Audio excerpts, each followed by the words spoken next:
Hey guys, Tim Harrison, Straight Up Mortgage Talk. I'm going to go over Prop 19 today and all the changes that are going to be impacted by it. I am very honored to have Peggy Hosking from BB&K, which is basically Best in Krieger, pretty big law firm. They basically have 200 attorneys. She's a partner there. They have locations in both California and Washington, D.C., and she is the expert that is going to talk to us about Prop 19 and the impacts of it. So I'm really excited to have her on and real honored. Let's get started. Hey, Peggy, thanks for being on the show today to talk about Prop 19. I knew you were the awesome one to go to when John Tulek, the attorney international extraordinaire guy, told me you were the one to go to. So I really appreciate it. Thank you so much for being on. Well, Tim, thanks so much for having me on. I'm excited to answer a few of these questions. And of course, always thank you to John Tulek. He is a fantastic international attorney. Awesome. We got to give him some props. So what are the major 3 bullet points for Prop 19? And what are some of the advantages and disadvantages? Because I know there's both. Correct. I mean, we tend to focus on what we're hearing in the news, which is, oh my gosh, Prop 19 is so bad for families trying to transfer property from one generation to the next and to avoid property tax reassessment. And that's a true statement. I mean, that is, something that does affect a lot of families. But the piece that we're missing is really and truly that previously, if you were over 55 years old, you could transfer the basis in your house to the purchase of another house in certain counties that allowed the cross transfer. And there are only about 10 of them in California. But now, based upon Prop 19, you actually can transfer the basis in your house to a new property that can be more expensive than the house that you have sold, which was not the case previously. And it's all throughout California. And you can do that up to 3 times. And not only can you take advantage of that if you're over 55, but you can also take advantage of that if you have severe disabilities. Or if you have lost your home or otherwise been affected by natural disasters, so fire, flood, those kinds of things, earthquake, mudslides, all the things that we have here in California. So that actually becomes really important. So if you have someone who has, let's say, a $250,000 basis in their home and they sell it, now previously they would have to buy a home that was worth less than what they sold their existing home for. But Correct. If they sell it today and they want to go buy a more expensive home for some reason, they can actually take that $250,000 forward to the new home. And then the only increase in their basis is the difference between the selling price of their home and the purchase price of the new home. So it really makes a substantial difference for them in terms of being able to protect their basis for property tax purposes. So let's see, we've talked about the transfer for those with severe disabilities or have lost a home. And then we've also talked about the blending of the rates, the capital gains. So that's, I think, one of the things we didn't talk about is that you had actually brought up to me and I didn't know about, which was kind of fascinating. It was that there's an advantage that, one, it's your primary residence now, I think, is the only thing. So you can sell that primary residence. You can, for example, people's kids moved down to the beach and they couldn't even follow them because they had to buy a more expensive house, but they couldn't afford it because the taxes went up so much or something. Exactly. And so that would sort of preclude them from that. But a couple of things you talked to me about was the sort of disadvantages of the program, or when kids inherit rental properties or investment properties from their parents. And also you said there's something I didn't understand is a lot of people were jumping into, because of this inheritance thing, throwing their kids on title on these properties real fast before the due date, but they weren't thinking about the potential capital gains. And that's the part I really was interested in because I didn't know that. Yes, absolutely. So one of the things that you and I had talked about previously was the fact that under the old law, so, sort of Prop 13, you were able to transfer properties, whether they be rental properties, principal residences, commercial properties, farmland, to your children under the parent-child exclusion of up to $1 million per parent. You could transfer that much value of property without having a reassessment of property taxes previously. Now it must be a principal residence. So something to keep in mind is we can't transfer mom and dad's house to a child, even upon their death, and not have an increase in property taxes unless that child intends to live in that property. It can't be well, we're going to use it for rental, and then, well, maybe, 2-3 years down the road, I'll use it as principal residence. No, it's got to be the first year.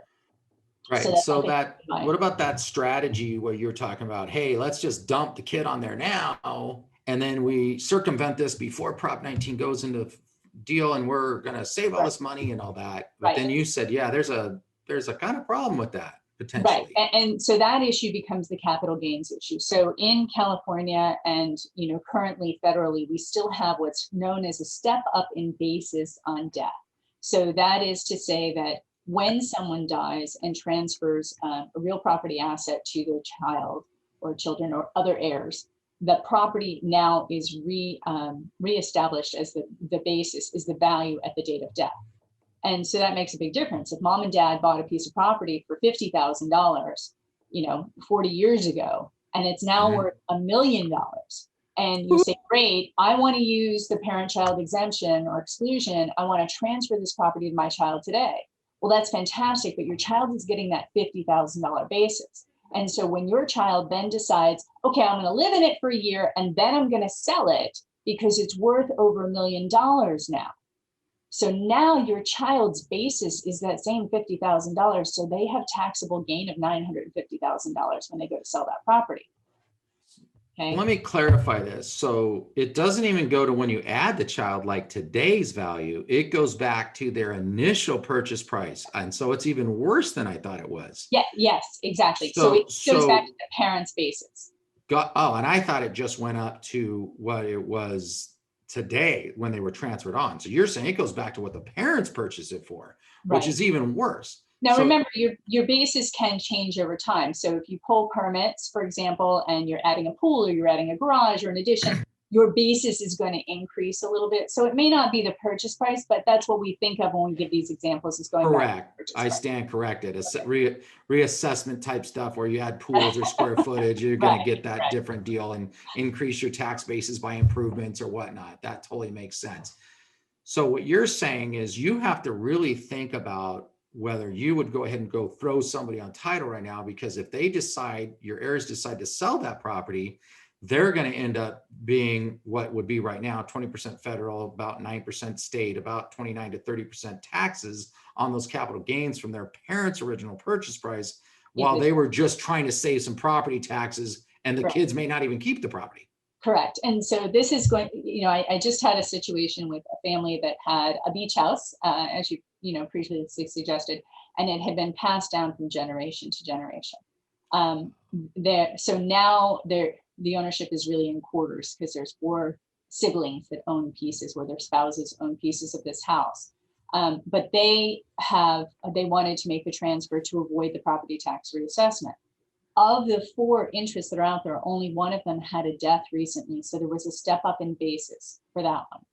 So that is the only one that got transferred now down to the next generation of children, because using that parent-child exclusion, because it's the only one that had a current step up in basis. Otherwise, they really would have been damaging from the perspective of capital gains, even if right now they don't have an interest in selling the property.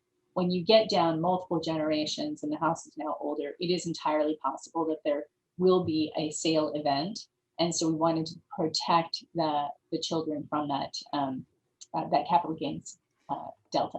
So people like you and realtors talking about, to their clients and selling properties or talking about doing this, they have to, one, know that, hey, your property taxes on your investment properties are going to change when your kids inherit them, unless you put them on there, which they only have a few days left to do that anyway. But the real risk of that is you have potential for this huge capital gains if you do that. And you really should be considering whether is this really a generational home, like a Lake Arrowhead property or like a beach property that you want that to be there for generations and generations. Right. Because otherwise the tax basis or the capital gains is going to be way worse than probably any sort of property tax increases on most properties, unless it's been for a lot of generations. Interesting. Well, I think that was one of the biggest things that people miss. So I appreciate you covering that. A couple questions from a couple realtors and referral partners. Can I get into those, or is there more you think for advantages and disadvantages right now? I think you've hit most of the disadvantages at this point. You know, let's see if I have any other notes on here that might tell me any others. I think you really hit most of the Okay. disadvantages.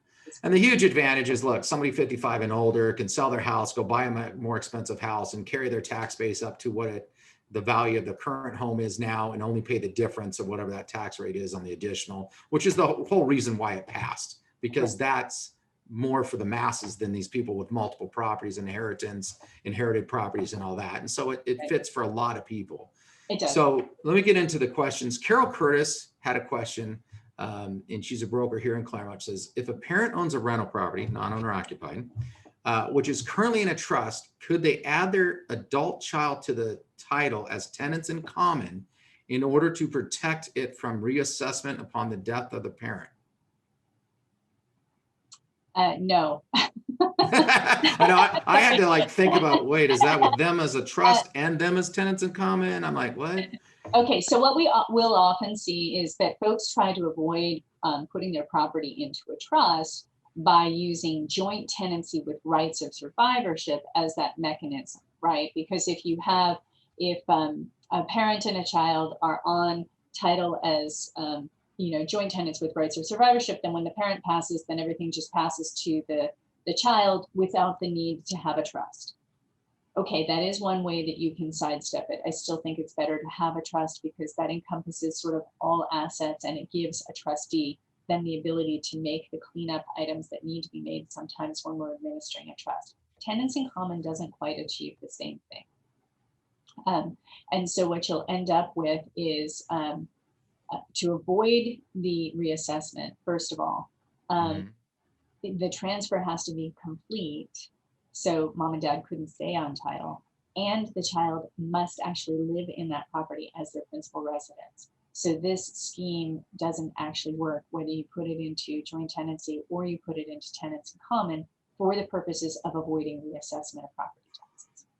Okay, so one, I want to address what I call the poor man's trust, which is adding somebody as joint tenant. So a lot of clients don't want to go pay for the trust, or they don't understand the value of it. And I didn't learn this until last year. 28 years of doing mortgages, I thought it was pretty smart, but I talked to one of my CPA friends who actually straightened me out on this. Props out to John Allen. So he basically said that if the kids don't live in the house and they do that, and then mom goes to sell the house, that it is a step up in the tax bases at the time they go on title 50-50. And then now when they go to sell it, their 50% is going to be subject to capital gains based on when they were added to title. I didn't know that. And so he goes, that's why you use a trust. So just so anybody anybody out there, realtors and stuff that have clients that are just say, oh, and I call again the poor man's trust, you're just going to add all the kids to the title now, so that when mom and dad die, it just goes to the kids.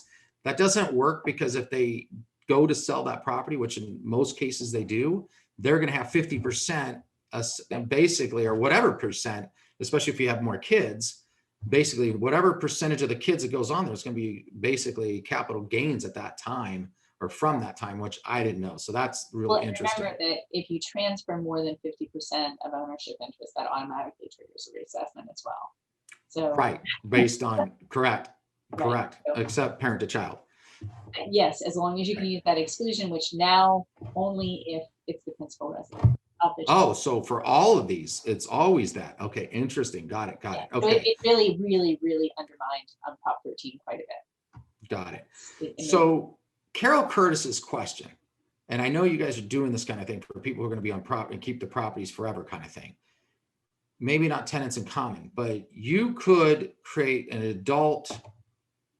you can create a trust for the adult child and have the parents be the beneficiaries, or something like that. I know that you smart people are doing, and that would avoid it. But again, you'd still be subject to those capital gains if you sold it. But if you knew it was going to be forever, there is a way to where you could say that second home, which would be the most common, up in Arrowhead or something like that, or a rental property you knew was going to be income producing forever.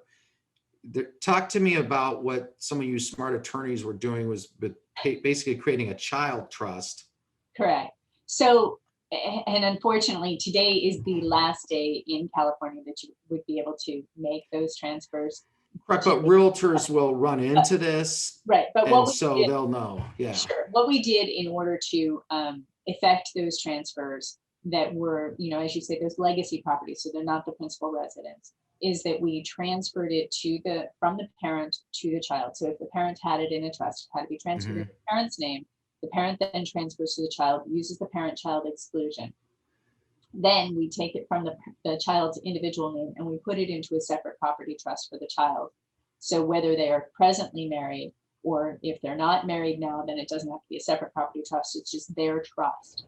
And then it stays, you know, within that trust. And as you said, the parents can be the beneficiaries. So if something should happen to that now adult child, that the property comes back to mom and dad, rather than, you know, some other distribution.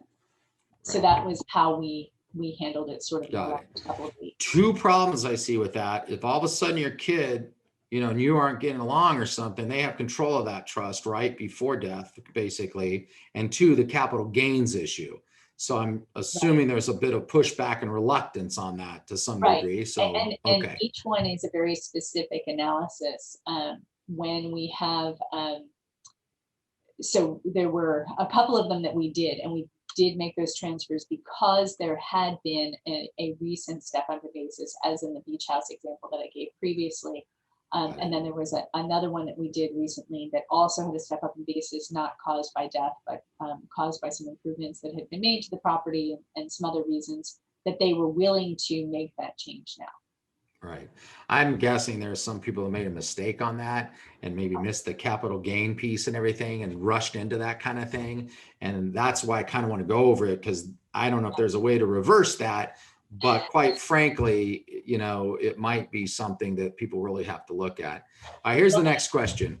Oh, go ahead. One other quick thing. So we do know that, you know, the federal law has an impact, right? We've got California law and we've got federal law with respect to step up in basis. And one thing that you should be aware of is that the present administration is talking about eliminating step up in basis altogether.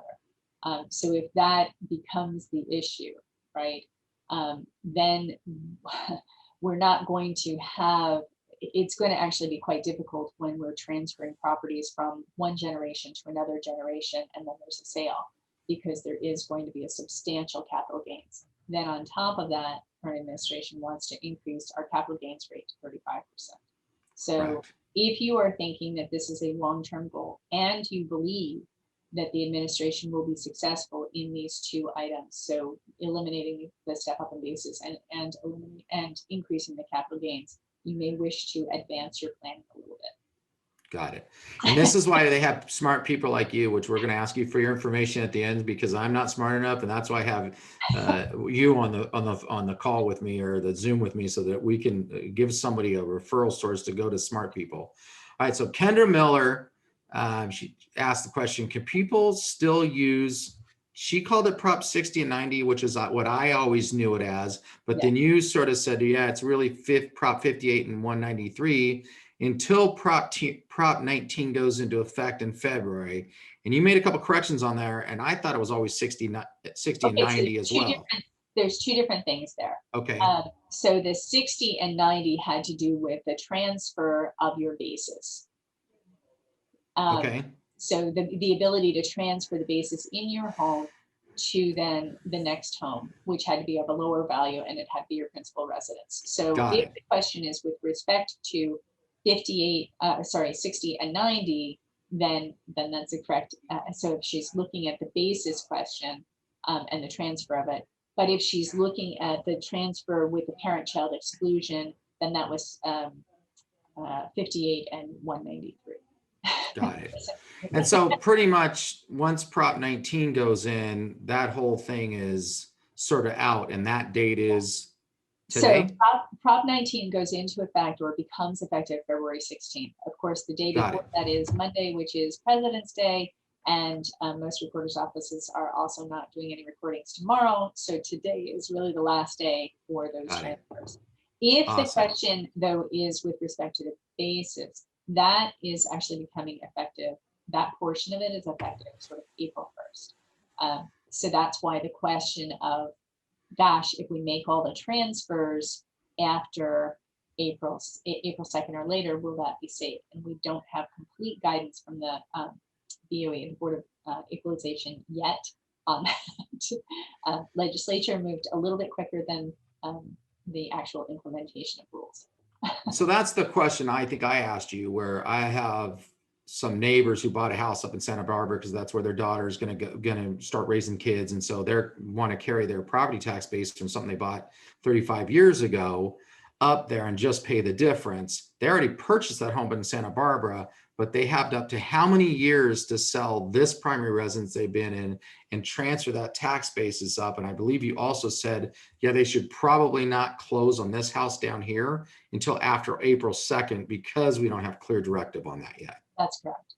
Okay. That was the conversation that you and I had separately. Got it. So they can do it. They can, and you can purchase it ahead of time. Could have been a property you purchased ahead of time that you're going to move to. You could just want to now, if you're selling, slow your roll until April 2nd on the closing date, so you could actually more safely transfer that. Doesn't mean it couldn't happen more safely, right? Right. It just means we don't have clear guidance yet. And so if at all possible to delay the transaction, you probably ought to. Right. For a month's payment, it's probably worth it to be safe, right? Always better to be safe. All right. Charlene Bolton had a question here. What if a parent dies and the recipient child will be using the property as their primary residence, but the child's not in a position to occupy the property within a year of the parent's death due to working, like say, in another area or whatever else? In other words, they're going to retire and then move to this as a primary residence. I guess what she's looking at is, what is the sort of time frame that a child would have to make it their primary residence to keep that property tax basis back My to what understanding is that they must intend to occupy it immediately. And what is immediately? It is, again, we don't have clear direction that says, well, is that, tomorrow, or is that a month from now? So, the safest course of action would be that when the transfer is recorded, so that would have been, by today's date, if we're trying to avoid that property tax reassessment, then you would want to begin now immediately occupying the residence as your primary residence. Or let's say mom and dad have the regular trust stuff, and then mom and dad die, and then they go ahead and get the property 2 years from now, right? And it just goes from their trust to the kid. The kid pretty much has to move in pretty immediately to make that the primary residence. Okay, so same thing. When we say immediately, it doesn't have to be when mom and dad die, because the trust, typically we're not administering the trust immediately. We're, putting out a notice to beneficiaries that gives creditors the opportunity to make any claims in sort of a 120-day period of time. So really and truly, the effect of the transfer doesn't typically occur for 4, 5, 6 months at the earliest following the death. So then that would be the point in time where we would say, okay, we really, if what you're trying to do is avoid this reassessment on the basis that this falls under the continuing parent-child exemption, then you need to start living in it now. Got it. As your primary residence. And she had a follow-up question that said, what if they rented it out? Which, because I mean, that goes right against what you just told me. So that was pretty much answered it. You can't then make it a primary residence with any sort of 2 to 5 year period of time. Like it's pretty much immediate within the time frame that you're really handling the transfer of the property. So awesome. So that's but again, if we're taking the property at the point where the parents have passed, so there is now a step up in basis. Correct. Remember that the property tax is 1 to 1.5%. So yes, you'd like to be able to keep the lower number for property taxes.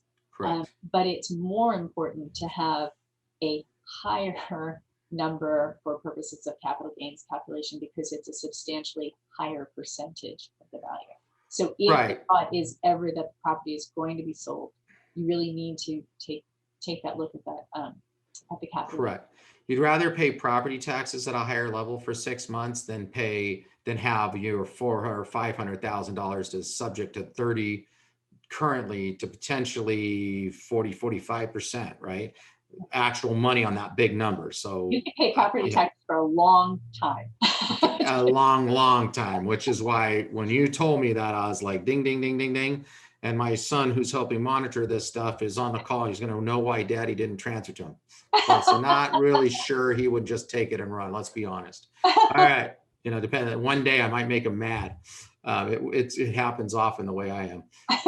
Any questions on Prop 19 that, you know, it's kind of like I always look at new loan programs. I'm like, what are the watch out fors? What are the things that I think we've covered with the capital gains, all that, but are there any others that you really like, you got to be careful on, and you definitely want to call me or an attorney like me if this happens? Right. And I also think that sometimes it doesn't have to be an attorney. It can also be your accountant. They're very, very well versed in this calculation and this assessment. So I do think that that capital gains analysis is probably the biggest one.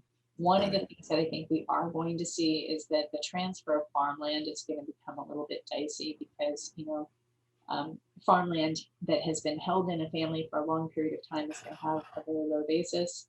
But then, of course, when it gets transferred, as California has developed so much and real property values have increased so much, then we're really, really paying close attention to that capital gains basis if the plan is to be able to sell the property for development.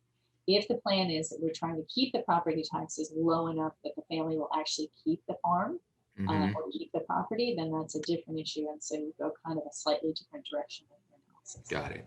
So this is like, you know, this one's for you, Bernadette. All the dairy farmers down there that have had generations of generations, at least in our area, where Chino, these families run these dairy farms and whatever, if they're going to potentially sell that and have it developed like many of them do versus keeping running it as the farm, you're going to make a determination or help them guide through what would be the smart move in that case, tax wise and everything else. Makes sense. Awesome.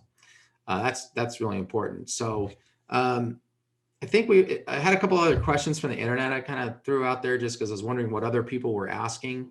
And it looks like, you know, is Prop 19 retroactive? Kind of doesn't apply, right? Because it starts on a certain date and moves forward.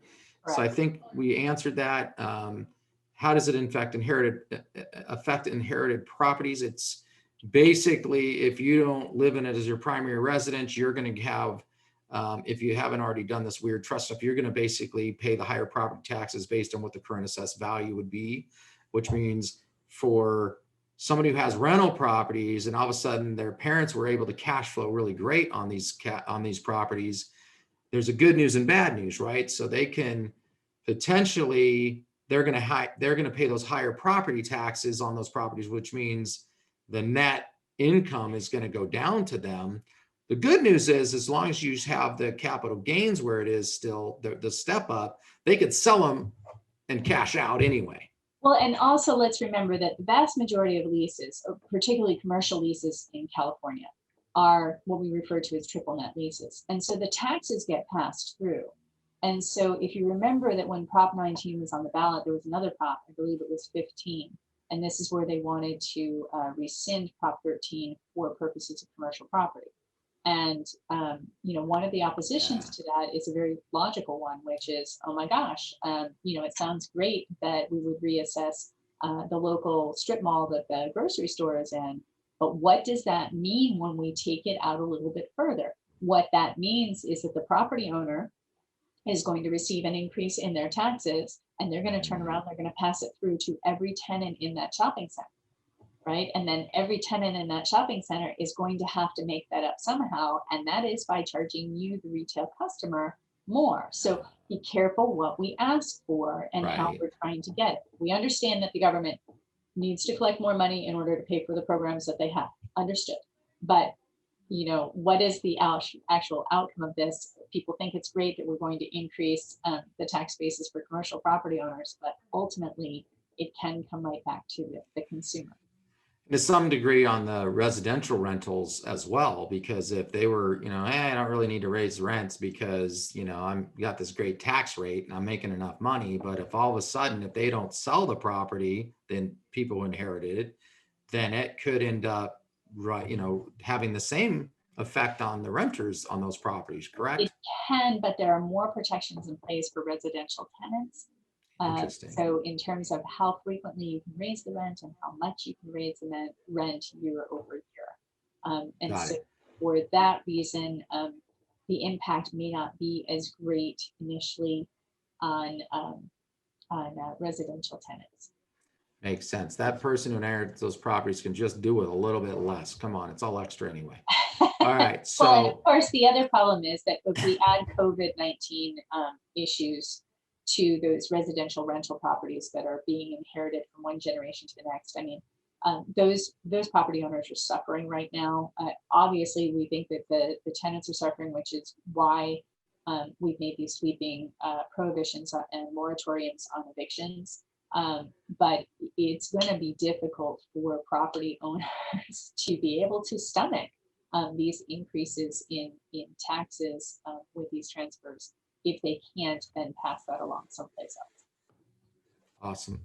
One question, and I don't, seems like I don't even know how to compilate this thing, but it says, how does Prop 19 affect Prop 13? I mean, it's all the changes, right, that we just went over. I mean, Right. that's the internet, but it's basically 13's out the window. Everything we just talked about is the new deal. You don't get to pick either or. Right. And 13 is not completely out the window. We have driven a truck through it, certainly. But there are still things that are, I mean, for example, in other states that, for example, don't have state income tax, their properties are reassessed every year, residential, commercial, it doesn't matter. Correct. Right? But we're fortunate in California that we do have these protections of Prop 13. So if I buy a home and I keep it for 30 years, I'm not being reassessed unless I'm doing something that's, pulling permits, adding to the value of the property or something like that. I'm not being reassessed. So we still have the benefits of Prop 13 in place. It's just we've taken some of those benefits off the table. Right. The main reason Prop 13, for people don't know, because it was like what, 76 or way back when, was so that old people that were retiring didn't have their taxes go up so much that they couldn't even retire in the neighborhood they raised their kids, because their property went from 200,000 to a million, and now the property taxes would mean they'd have to move out. And so Prop 13, for those people who buy properties here, I mean, first of all, our tax rate at the 1.25%, at least when we're talking about property tax compared to Texas and a lot of these other areas, is very low. And it can only increase 1 to 2% of the actual tax payment per year, which is very slow increases if property values are increasing. So we have good protection there. I mean, we buy the house, we can afford it, we know what the taxes are, and we don't have to worry about all of a sudden not being able to afford that house we love has become our family home because taxes have escalated while we're there. The protection that was lost was really more towards the inherited rental properties and the things where the child wouldn't move into the property or whatnot, which to some degree still protects the main reason why Prop 13 was there. And I'm glad you said that, because I sort of didn't think about that. Right. And then Anything we should, and it expands obviously on the one portion that we were discussing previously, which is that transfer of basis from one home to another if you're over 55. So again, that same theory that we were looking at of why did Prop 13 come into place in the first place, which was to protect older folks from, right, being priced out of their homes. and Prop 19 allows somebody to move closer to their kids or somewhere where they might have to spend a little bit more for a property, but they wouldn't otherwise be able to do it for whatever reason, for a job or whatever, to be able to afford going a little bit higher because they couldn't otherwise if the property taxes were going to triple on them. So all in all, it's very useful. And I think for realtors listening to this, it's going to provide people a lot more ability to move where they really want to live, which I think is a really good outcome. Anything else we didn't sort of catch, you think? I mean, obviously there's a lot more, and we're going to, my next question is, how do people get a hold of you if they have trust questions? When would they get a hold of you? What is your sort of specialty, and all that stuff? And then these are the clients that should call me if they have questions. This is, how to get a hold of me kind of thing. Okay, so the how to get a hold of me is that I am a business partner at Best and Krieger in the Riverside office. And in that capacity, I primarily serve as an outside general counsel to my business clients, and I help them with their succession planning. So that could be their M&A transaction when they sell the business or expand their business by doing other additional acquisitions. I do their commercial real estate, and in that capacity, I assist them with their estate planning. You should call whenever you have a legal issue, because if it's not something that I do, I usually know who does and who to send you to.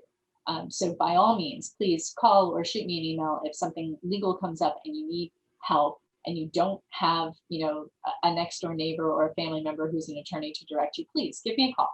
And oftentimes it's not something that we do at BB&K, or oftentimes it's not something that I do, but I will find you the right attorney for that particular transaction. So my phone number, in the office is 951-826-8359.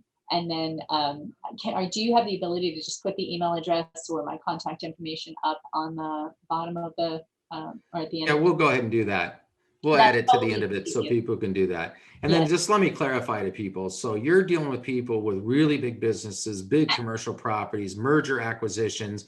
I mean, for people that don't know, BB&K is a big law firm.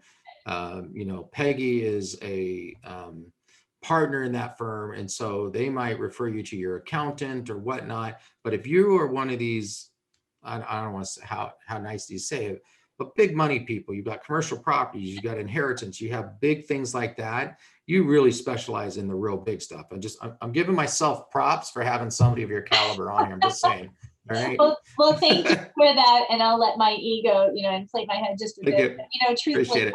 It still fits within the picture frame, so you're okay.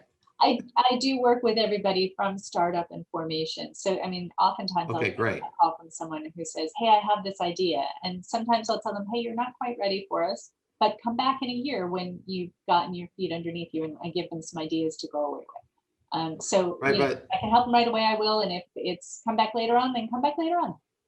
Right. And the good news is it's like she's really nice when she turns you down. See that? She's so sweet, and she's very, and for those people that, think attorneys are so scary and everything, look at how approachable this top law firm partner is. So Peggy, I want to thank you so much for being on. Really appreciate the time. I mean, I think everybody's going to learn from this, but I just learned a ton. So I love learning, and I really appreciate it. To talk to an expert like you is awesome. Thank you so much, Tim. This has been very enjoyable. I really appreciate it.